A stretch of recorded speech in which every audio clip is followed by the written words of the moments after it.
Hello बच्चों, हमारा प्रश्न है एक समविभव सतह तथा विद्युत क्षेत्र की बल रेखा के बीच कैसा यानी क्या होगा। तो ये आइए हम देखते हैं बच्चों। एक हम जानते हैं कि अगर एक रिलेशन होता है कि अगर हम मान लीजिए कोई टेस्ट चार्ज है ए से बी जो है ले जाएं तो उसको तो किया गया कार्य जो है ये किसके बराबर होता है बच्चों।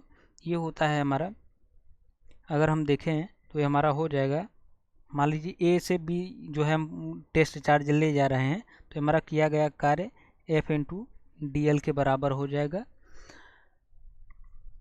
तो यहाँ से चलिए डी एल क्या है, जो हमारा बच्चों शार्ट एलिमेंट है, पाथ है यानी। तो यहाँ से हम देखें, अगर हम इसको जब सॉल्व करेंगे तो एफ बराबर क्या होता है, अगर हम देखें वो टेस्ट चार्ज क्यू नॉट है तो ये हमारा हो जाएगा ए से बी और ये हमारा हो जाएगा ई इंटू डी एल, ये हम निकालेंगे। तो क्यू नॉट को क्या है, अगर हम देखें क्यू नॉट को इधर डिवाइड कर देंगे तो बच्चों हम एक जानते हैं कि क्यू नॉट को जो है टेस्ट चार्ज द्वारा यानी ए से बी तक में किया गया कार्य क्या होता है, वो हमारा विभवांतर होता है। तो ये हमारा जैसे ये हम लिख सकते हैं डब्लू बटे क्यू नॉट, ये हमारा हो जाएगा ए से B E into D L, और यहाँ से इसको क्या हम लिख सकते हैं V A minus V B बराबर, ये हमारा हो जाएगा ए से B E into D L. अब बच्चों यहाँ से देखें, अब हमें क्या बोल रहा है कि समविभव पृष्ठ के लिए समविभव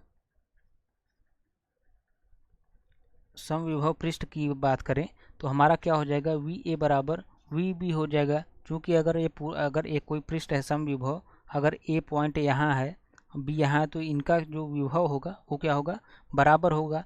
तो ये किसके बराबर हो जाएगा, 0 के बराबर हो जाएगा। तो ये हमारा जो है ए से B E into D L, तो ये हमारा हो जाएगा ये कितना, ये हमारा 0 के बराबर हो जाएगा।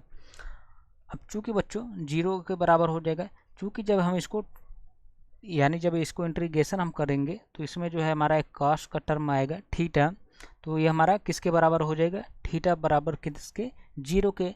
तो थीटा 0 कब होता है, थीटा बच्चों 0 तब होता है जब थीटा बराबर 90 होता है। तो यहाँ से हम बोल सकते हैं कि अगर कोई विद्युत बल रेखा ये है तो हमारा जो समविभव पृष्ठ होगा वो इसके हमेशा लंबवत होगा। वैसे ही एक इसकी प्रॉपर्टीज है, तो ये हमें डायरेक्ट याद रखना चाहिए कि समविभव जो है विद्युत बल रेखा के हमेशा क्या होती है, लंबवत काटती हैं एक दूसरे को। यानी इसका जो आंसर है ऑप्शन डी जो है ये करेक्ट आंसर है। Thank you.